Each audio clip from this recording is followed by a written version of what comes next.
it's Lee from colouringqueen.net, and today we're going to have a colouring chat. I've got a lovely colouring page. It's from Lulu Mayo. I'll put the link to it below the video. Lulu was kind enough to give me this page because she knows I love her artwork, and it's got a Christmas theme to it. The great thing about this colouring page is that if you didn't want one where you could colour it yourself, she actually has these in coloured printed Christmas cards. They're a little bit different from colouring pages that she's got, but they're already pre-printed Christmas cards so that you can send them out to somebody at Christmas. Of course, if I got a printed colouring card like that, I would just keep it because I hate parting with those things. So I just printed this out on cheap photocopy paper, and it's just like 80 GSM paper. You know, I keep thinking I should print things out on better paper, but I still have all my papers and stuff. They're not very easy to find because since Millie moved into the colouring cave, a lot of space has been given up for her cubby houses and her cave and her tray and all sorts of things that she has in here, so it's just easier to grab the photocopy paper. So I think I might have to do this picture over 2 videos because once I picked up the pencils I realised that there's a lot more to it than what I thought at first. So I'm just going to use my Prismacolors and put a couple of layers on there. And with the photocopy paper it doesn't blend that well sometimes, so I'm going to use my Derwent Blender pencil on it in some parts, you know, but you'll see when I use it. So that's the colouring page, and it's got a cute little fox and the 2 little owls and the bells, and this is a bit of a challenge for me because I don't know that I've ever coloured a fox before, so probably going to leave that till last because I'm not quite sure how to go about it, but we'll see together. So what have you guys been doing? Today it's Wednesday in beautiful Australia, and actually I say beautiful Australia, but it is actually so smoky and hazy, and there's so much pollution in the air, and the wind is really high today, and it's so humid.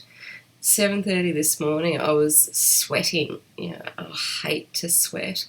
Don't know about you guys, but I really hate sweating. I just don't like the thought of it. I don't like to do it.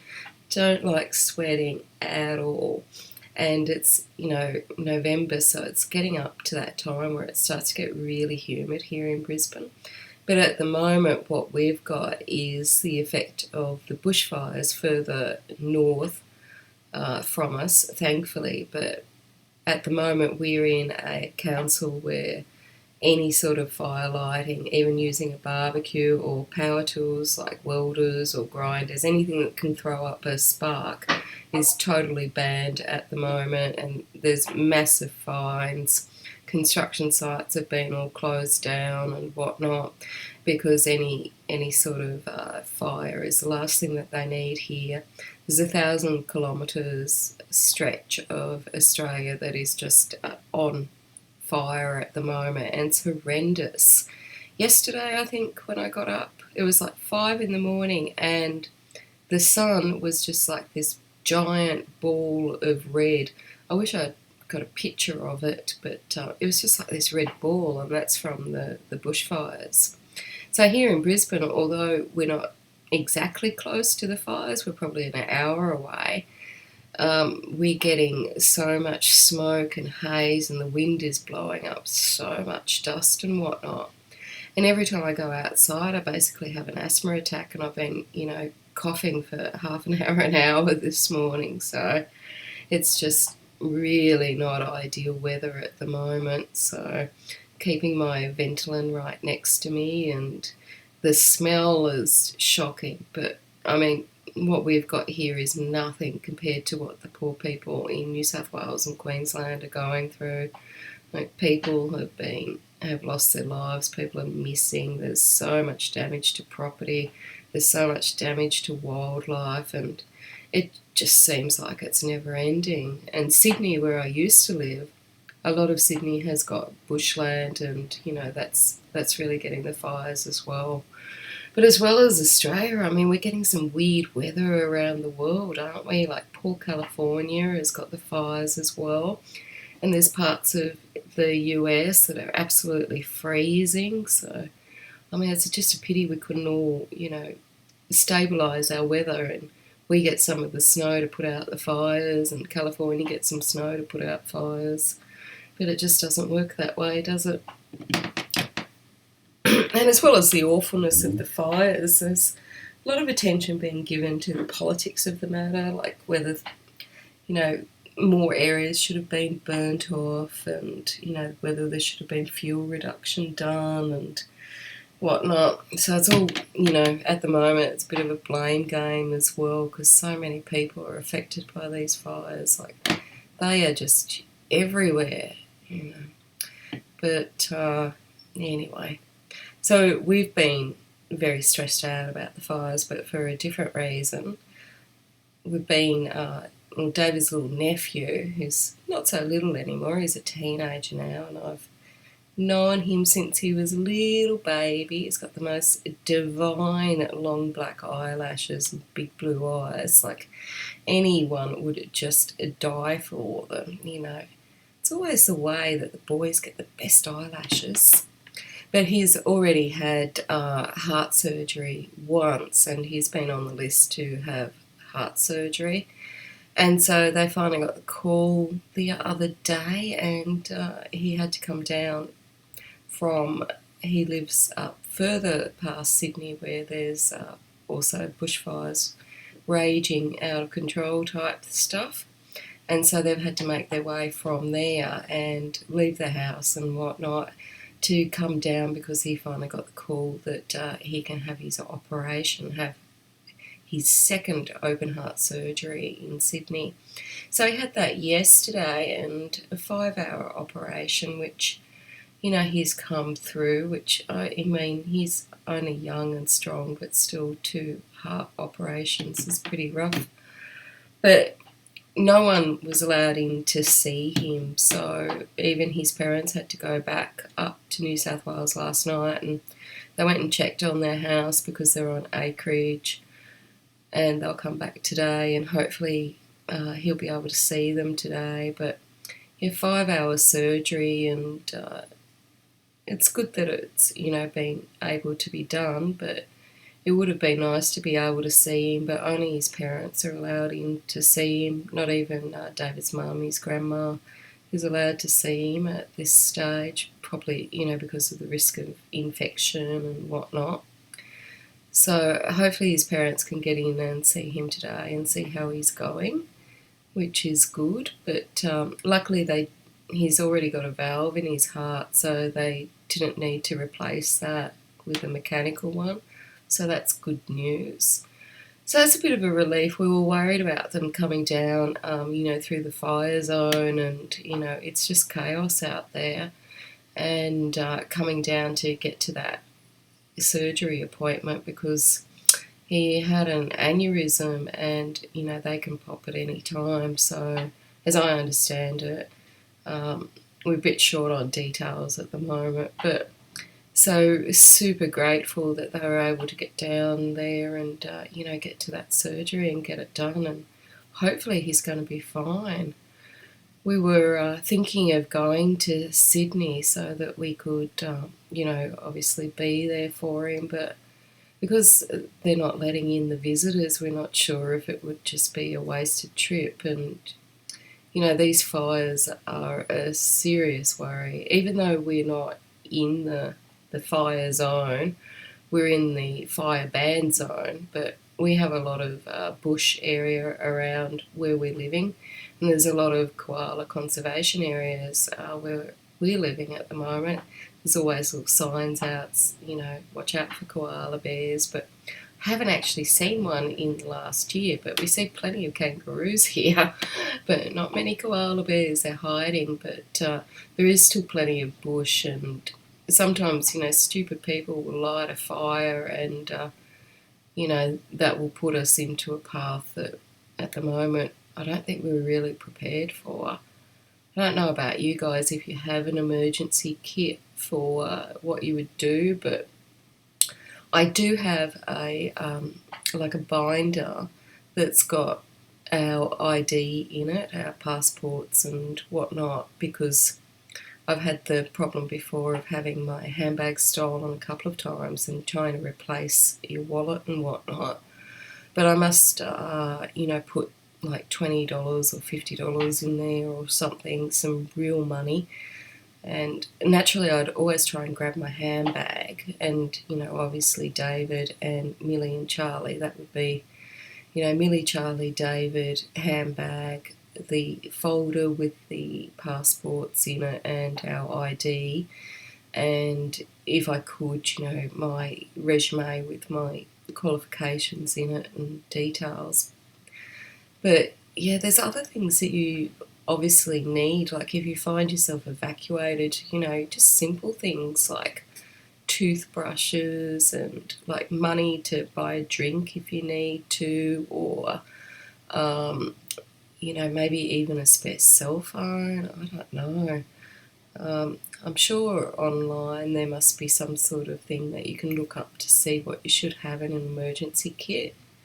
But I mean, I'd be devastated if I lost all my colouring stuff and whatnot, but I'd be, my main priority would be David, Millie and Charlie, getting them out, because little animals rely on us to look after them and make sure that they can get out. So hopefully we won't come to that. And I keep looking out the window and it's so hazy and smoky and there's bits of ash flying everywhere, and I'm thinking, please don't come in this direction. I'm not ready. But hopefully, all of these bushfires in Australia and in the US can get contained soon, because the effect on the wildlife and on people and everything is just too devastating. So other than worrying about how David's nephew is going and with the surgery and whatnot, we've been pretty busy. I think last time we spoke, I was going to jackhammer out the bottom of the pool because David had already done the hard bit, the sides.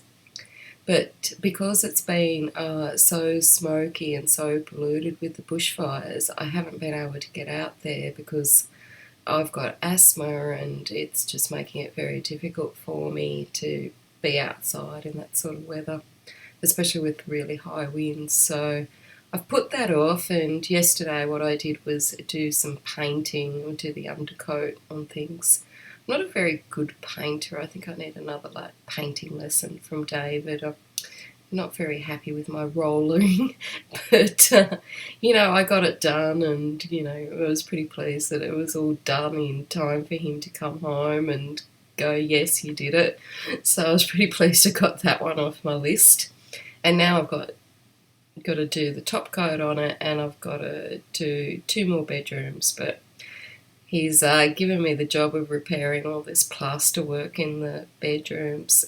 And so I looked, and there's like 9 lots of plaster that I have to sort of take out, re-glue down, and then tape it all up and put plaster coat on it, and then sand it all down and plaster it again and all the rest of it. So got a bit to do there. So I'm really not looking forward to it. I don't mind the plastering part and the sanding part, I like both of those, but I'm not too keen on the cutting it out and sticking it back down again. That's not thrilling me, especially 9 times. And I could be colouring, I could be finishing this picture instead. So let me know in the comments below if you're being affected by the weather at the moment, whether it's bushfires or whether it's the extreme cold and snow that a lot of people are having. It's really interesting, I think, to see how diverse all of these weather patterns are, but I'm not sure that, can take too much of these extremes.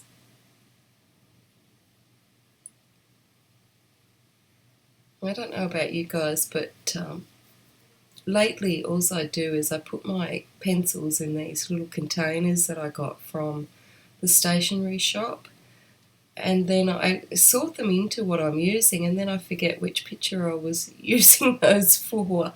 I'm so forgetful lately, it's not funny. But that's my little M&R pencil sharpener. I really love that one. I use it all the time. I don't know if everyone else holds all their pencils at once like I do, but it's just like a little habit. I sometimes do it with my markers as well. I do have to apologise. I've got a fly that's just buzzing around and he will not go away. So what I'll do is I'll pause this video and then I'll try and get him out of our lives and shoo him out the door.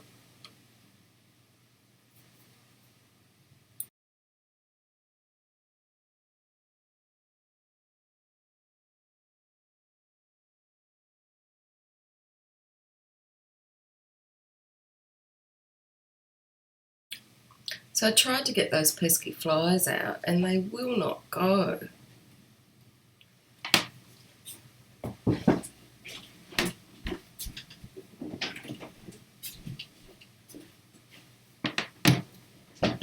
So I've just opened up the door, so hopefully they'll fly away soon. They're very annoying.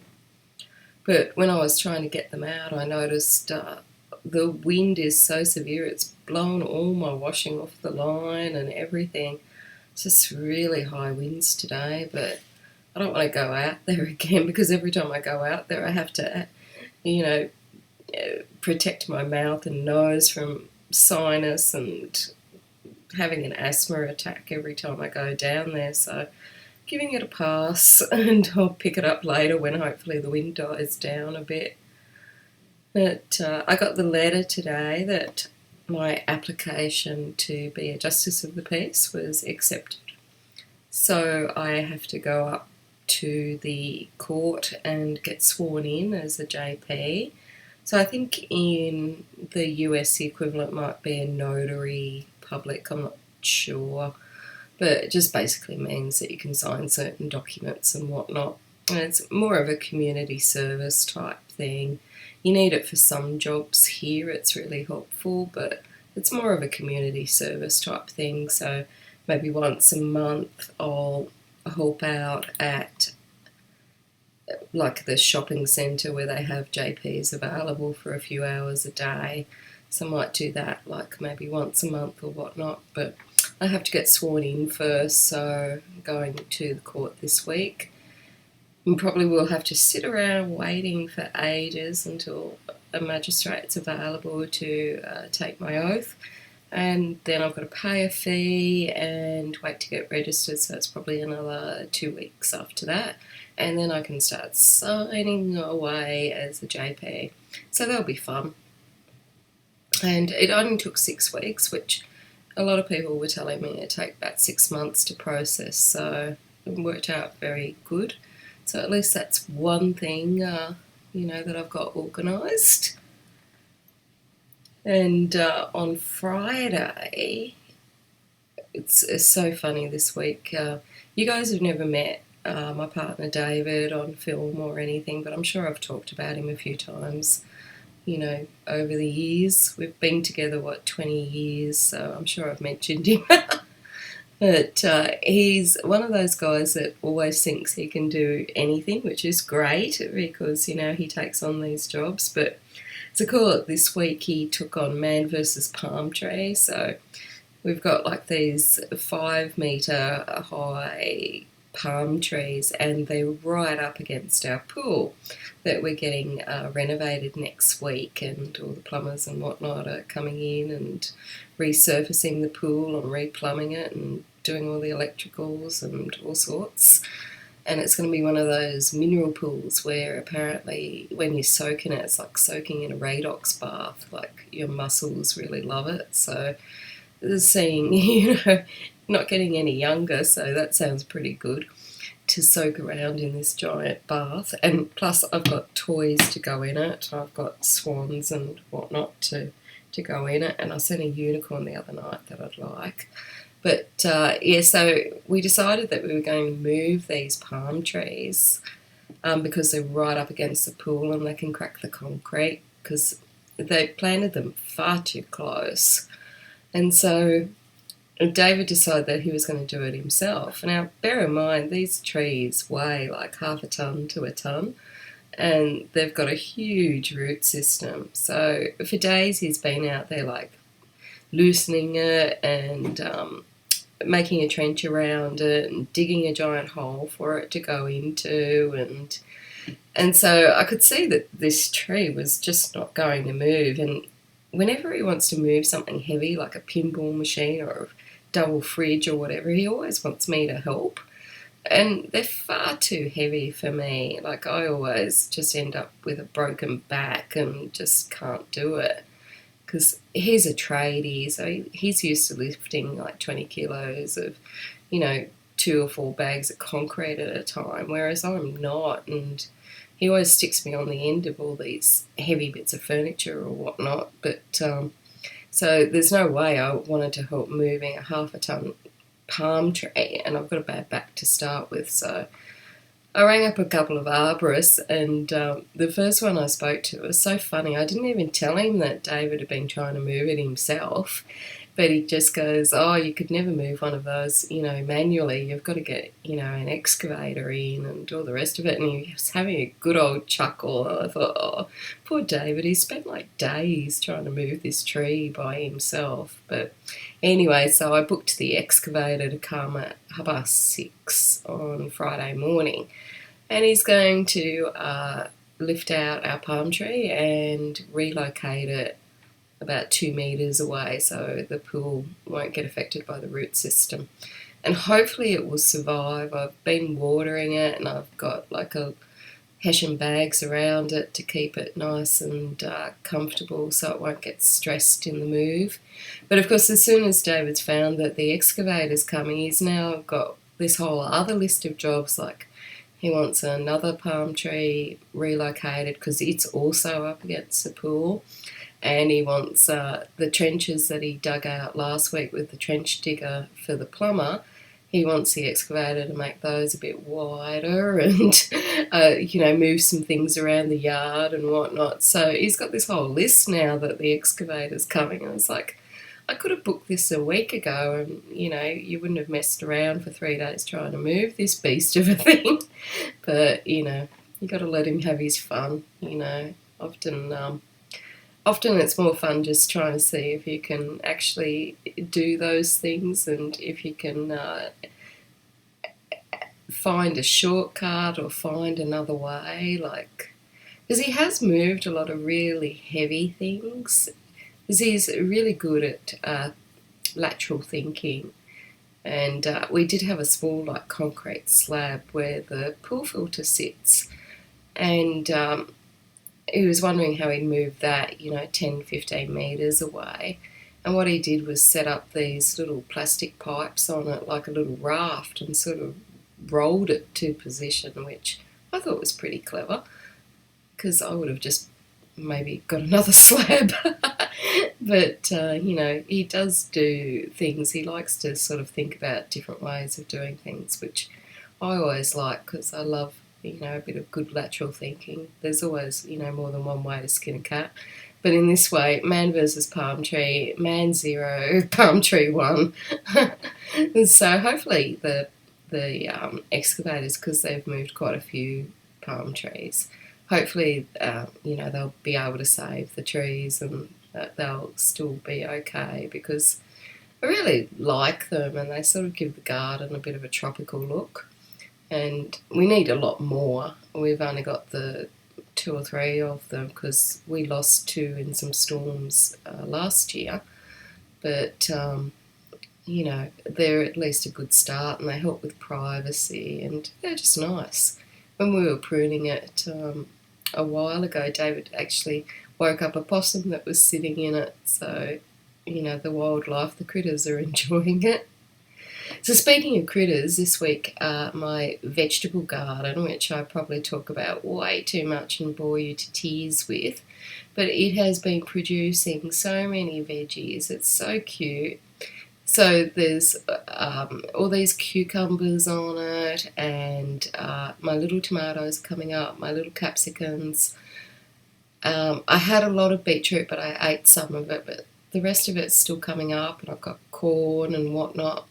And I've got some strawberries coming up, but I've got a critter that keeps coming in, and yesterday it ate one of my ripe strawberries and it ate one of my cucumbers over a period of like 2 days. So I've got this whole war happening now. I've put up netting all around it to try and disrupt whatever it is. I don't know if it's a possum or if it's a rat or something, but yeah, something's eating my veggies and I'm not happy about it. So I've made a little fortress now out of netting, and hopefully that will keep them away. But I don't know.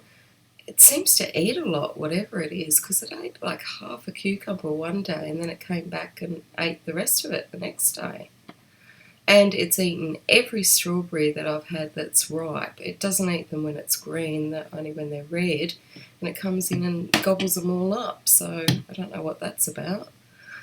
But this gardening stuff is just such a learning curve. There's so much to it, I think. I have no idea what I'm doing. I just move stuff around if it looks unhappy. And I give it seaweed spray if it looks like it could do a bit more. You know, I always feel like I've got my teaching hat on. When the plants aren't doing as well as I hope, I'm always like, I think you could try a bit harder there, little plant. And then I give it some seaweed spray and some extra love, and sometimes they just come up huge after that seaweed spray, which is good.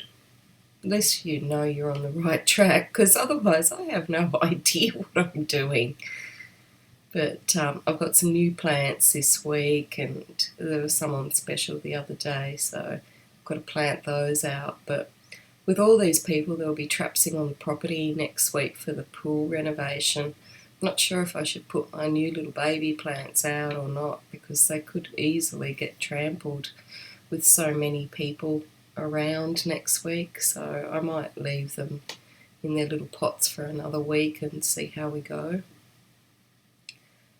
David's been making me a vertical garden out of plastic plumbing pipes, where you see it on Pinterest all the time. So you've got the plastic plumbing pipes, and then people put either a giant hole in the top or lots of little holes. And so he's making me the ones with the lots of little holes, because then you can put your strawberries or lettuces or whatnot in those, and then you can hang them up either by ropes or drill them, or you know, whatever. You can even use roof guttering clips and whatnot. And so I'm going to put some lettuce and rocket and strawberries in those and have them all nicely hung up, just because it's extra space. Because even though he's meant to build me 2 planter boxes, he's only done 1, and I'm really short on space and desperately need to grow my salad veggies.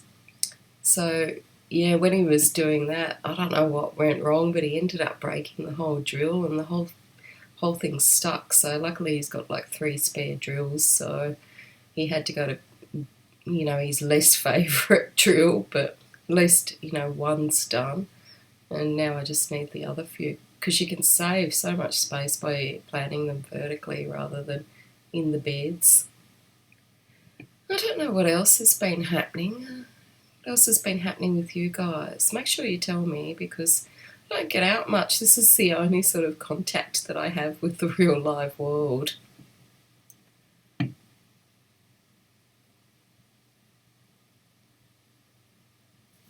The other thing I've been doing is planning my end of year giveaway.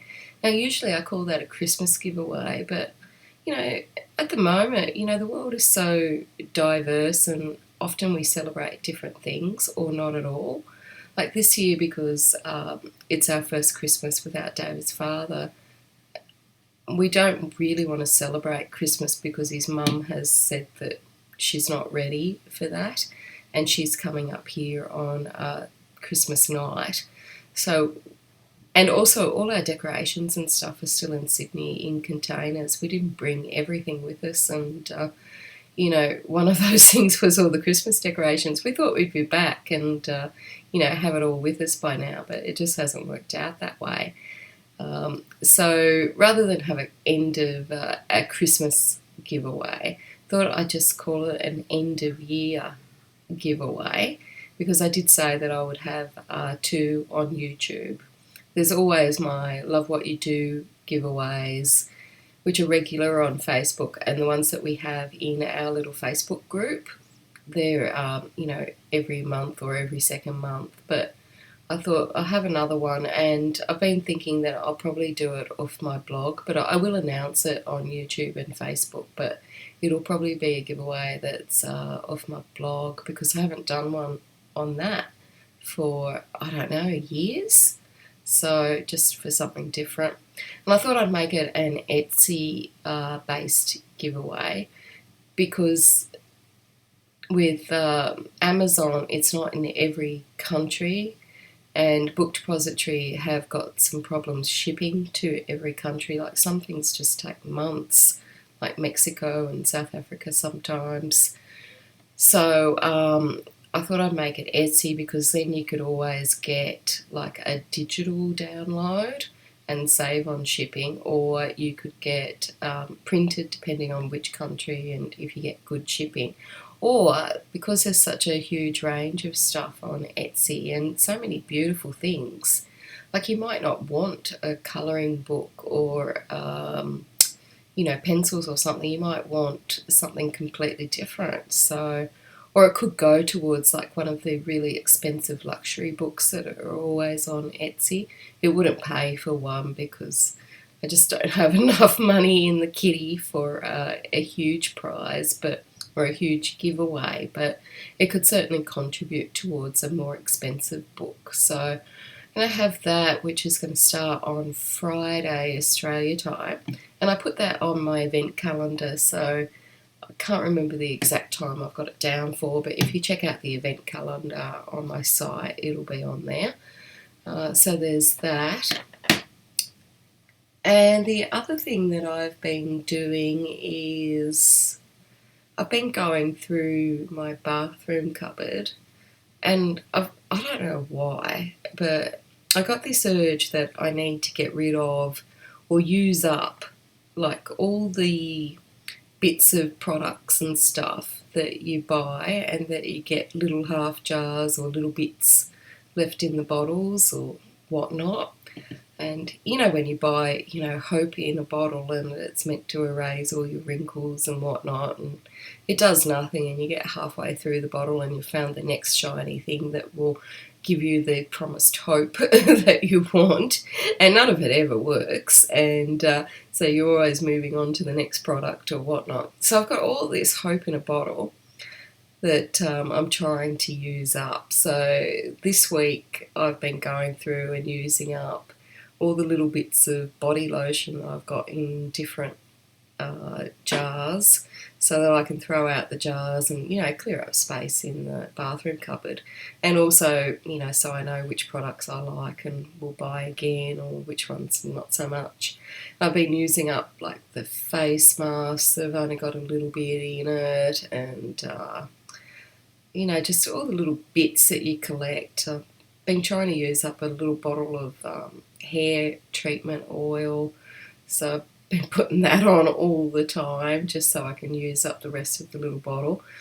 Just so many little bottles everywhere, and then of course you can never find anything that you really want to use, or you're not sure if you've got it. So I figure once I get all these little bottles every week, get something out of my life, then I'll have more space, and it can just house the products that we actually do use a lot and we like. So that's my plan. And so every week on the bathroom cabinet there's like 5 different little tiny bottles of stuff that I want used up, and that's my reminder to use them instead of use something else.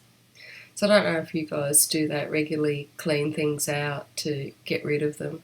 I know with makeup, like if it's old, it can be actually dangerous to use, so I don't want to keep old makeup, because there's been people that suffered, horrific skin problems or eyesight problems with mascara and whatnot. So I just throw out old makeup and whatnot, which is not much because I rarely ever wear it. But with the skincare products or moisturisers or hair products, I'm just trying to use them all up. And the thing is, with hair products, you end up with so much.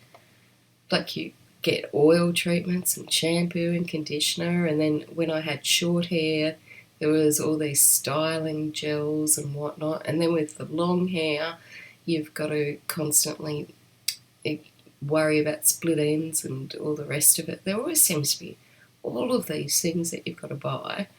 And when we moved here to Queensland, because my hair is naturally quite, I wouldn't say curly, but it's quite wavy, wavy verging on curly.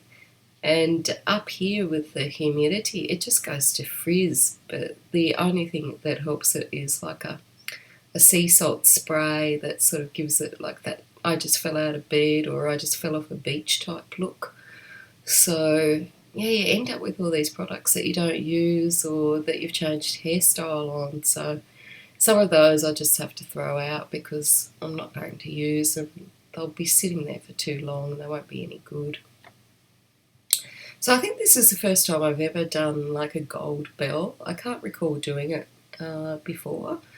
So I experimented on a bit of paper with some colours to see what would make a sort of goldish look bell. So I'm pretty happy with the colours that I selected. I don't know whether I should have chosen more or less, but Millie's been bumping the camera there.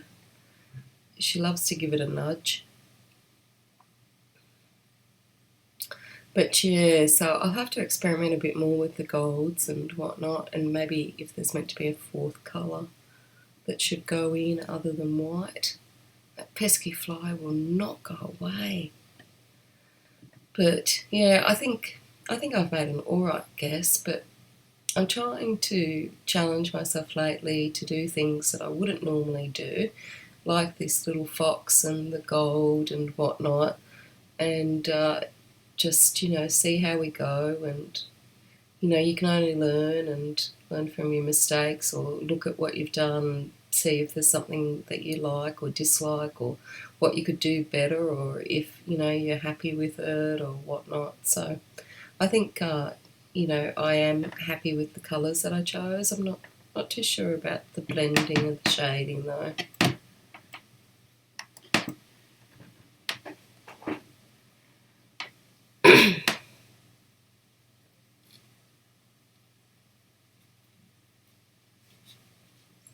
And so I think last week I did the polar bear colour along, and that's the first colour along that I've ever done. So that was fun, and I've never coloured a polar bear before, so that was good fun too. But I did have good inspiration from Molly Harrison's picture, so that was different. And so now this week is fox, so hopefully I can keep challenging myself and try and improve. I tell you what, if this fly doesn't go away, it's so annoying. I hope it's not annoying you guys.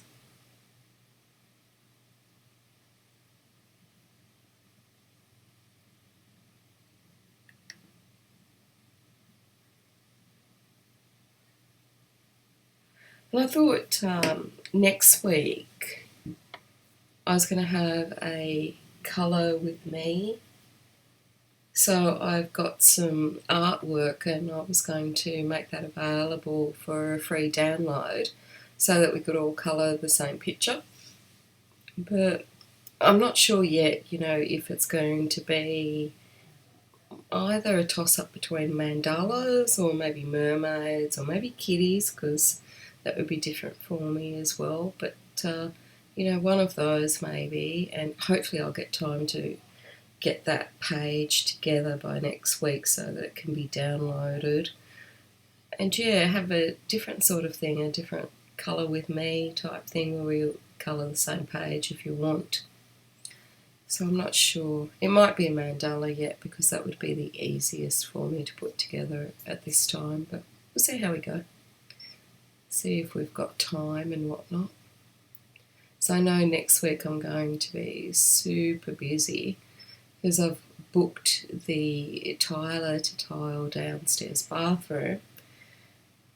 And before that can be done, I need to get a skylight into a downstairs bathroom, which nowadays you can do because things are all mod cons, but you have to get up to the 2-story roof to run like a cable down your inner walls so that it can pump out light from above into your downstairs that doesn't have any light, if that makes any sense. The things they do nowadays is just amazing.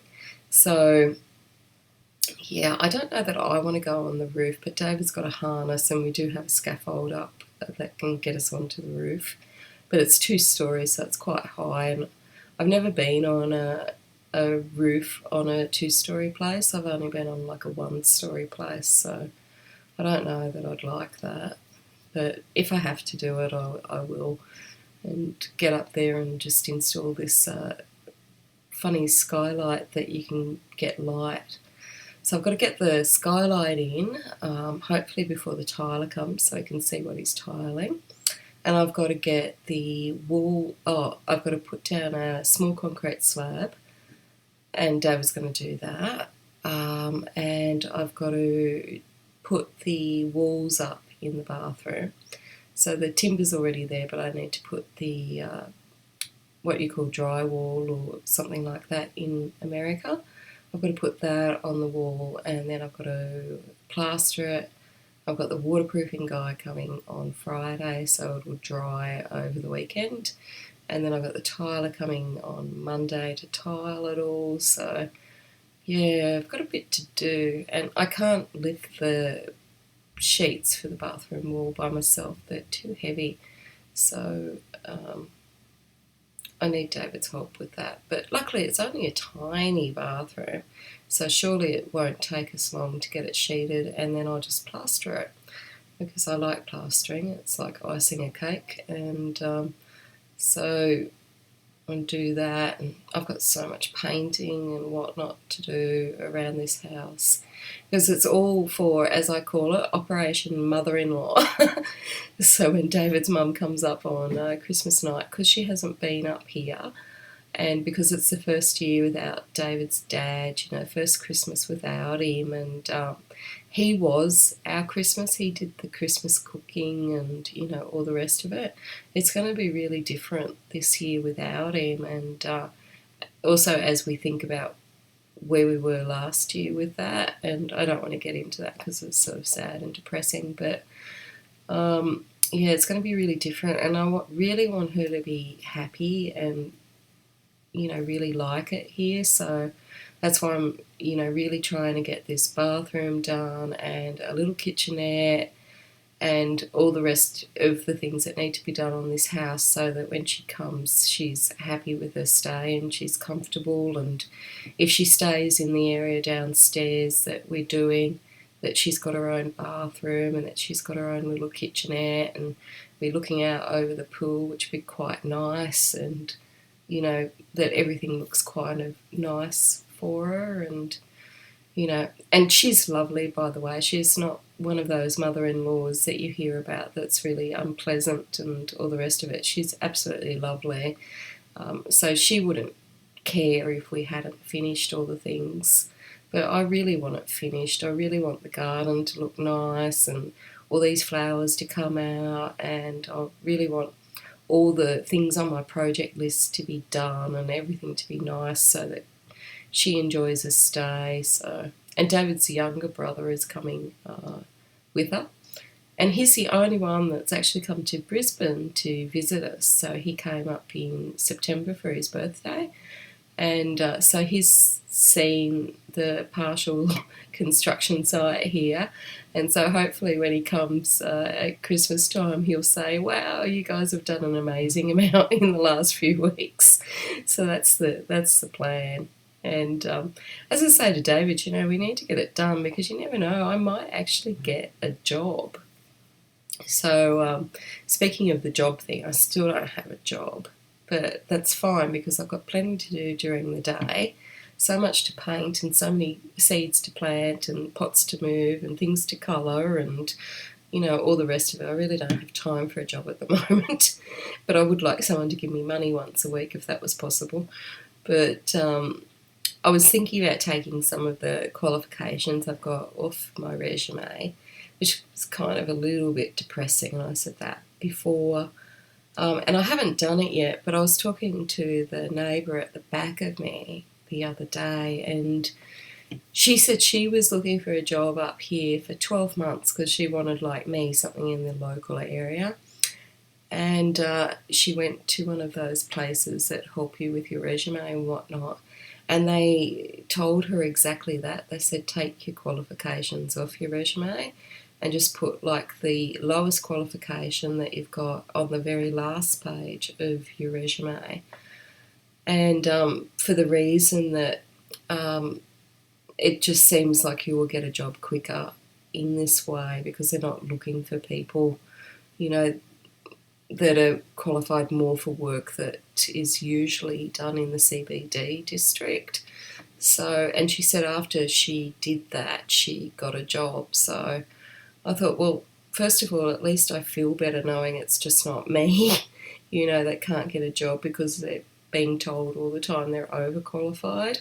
So that made me feel a bit better because I've been feeling a bit of a loser that you can't get a job. Because you're always told, get all these qualifications, whatnot, and, you never sort of think of the situation that you could become out qualified for what you do, and especially if you want to go to a different area or a different state like I have and work in the suburbs rather than in the city like I've done in the past. So it was kind of comforting to know that, maybe if I make a few of these changes, I might get a bit further and be able to get a job. But, quite frankly, at the moment, I've got so much to do around the house that it would be very inconvenient to get a job right now because someone's got to let all the tradies in and make sure that they've got their lunch and give them water and ice creams and make sure they're kept cool and not working in too much heat and all the rest of it. Someone's got to be the mama care bear, and that's usually me that looks after all the tradies and makes sure that they have food and whatnot. And usually I cook for them or make them, pies or cakes or, whatnot. But I think I've got so much painting to do myself, I might have to buy them something instead. But yeah, so there's a few things happening between pools and trees and mother-in-laws and, yeah, all the rest of it. So it's going to be fun. And, hopefully the year finishes off as really nice with all of these things done and no longer having to think about it and whatnot. And that's what I can't wait for, is to have put this year behind us because it's been really unpleasant, and that, I don't like to talk about it, but it's just been really miserable and whatnot. So I really want to close the door on 2019 on a high note without things carried over to 2020, and so we start the new year off fresh and, just ready for whatever challenges that the new year will bring. So I'm using this same blend of gold for the little horn here, for the little foxy, but I don't know if I've used the right blend. I'm happy with the bell, but I don't know if I should have made that a bit browner for the horn. But what I am noticing is with the copy paper, even though I do 2 little light layers of the Prisma, that I do have to run over it with my Derwent Blender pencil, which you might not see. I might have done that off camera because there was a period during this video that I didn't realise that the camera had stopped working, and I don't know how much was missed before I realised that the camera had stopped working. It usually does that when it's full. Um, so, and that's when I think I was using the Dermot blender pencil to blend that more in and just get rid of the little white texture. Now I did purposely not blend on the pine cones because I wanted them to have that little bit of white rough texture that like pine cones have. So I thought that would look more natural if I didn't blend it and make it smooth, but I don't know, we'll see. I'm also wondering what to do with this background, if anyone's got ideas. I was thinking about just doing like shades of blue around the leaves, etc., and doing something soft and blue, but I'm not sure if I should do like a bouquet or if I should do bubbles or if I should just do like little soft outlines. I'm not really sure what to do at all. So we'll see. We'll see. But this will definitely be 2 videos, and I'll do some off camera as well because there's a lot of flowers and leaves, and I don't want it to be boring for you if you're watching. No doubt most of you are crafting or doing housework or, I don't know, cleaning the kitchen or the bathroom rather than watching. But if you are watching, I don't want it to be dull for you so that you just see me colouring leaves all the time. So I'll just colour some of those off screen and then come back.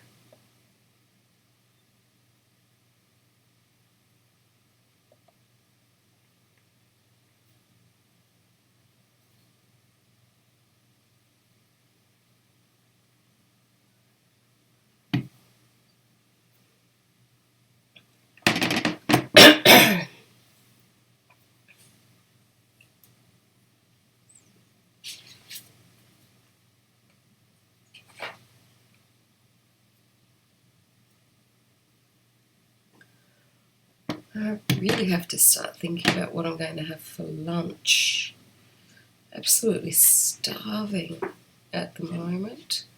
It's probably going to be something very simple like a cheese sandwich or something like that.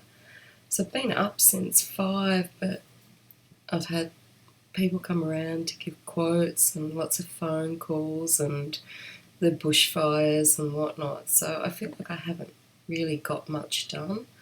I think it was like 10 o'clock before I actually did the washing up, which is horrendous. I should have done it last night so it wasn't there first thing in the morning. But anyway, I got caught up with other things yesterday, which seems to be the story of my life. And this morning I was watching Shalene from the Colouring Book Nook, and she was doing a planner video. And every time I see a planner video, I keep thinking, I really, must open up my planner that I've got and spend all that time putting together. I really must open it up and actually start to use it. Because I did sort of decorate it and I organised it and everything.